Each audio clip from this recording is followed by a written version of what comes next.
Yo, what's up YouTube? Kirk here. Are you gonna leave? You're gonna leave? You don't wanna stay here? Alright, Kirk here, and we got another jersey unboxing to do. Scout is sniffing the tripod. So I put a sticky note on my wall a while ago that said if the Wizards make the playoffs, I am going to order a Russell Westbrook jersey. And guess who made the playoffs, and guess who ordered a Russell Westbrook jersey? Me. So let's get into it.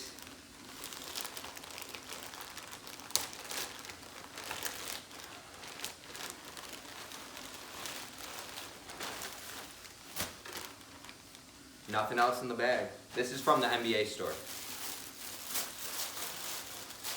You like the smell of this, Scott? Yo,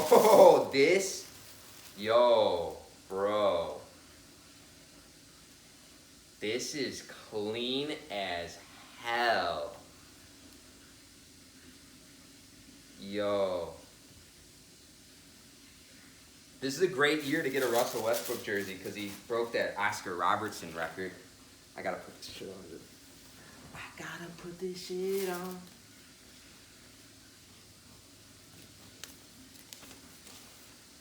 Now, is this sick or what, bro? I gotta chill. I gotta chill with buying so many jerseys, but I got no chill. I'm gonna keep buying jerseys. I'm trying to get this collection going. Yeah, this has been Russell Westbrook jersey unboxing. Thanks for stopping by my channel. Like, comment, subscribe. Stay tuned for more videos, and I'll see you guys in the next one.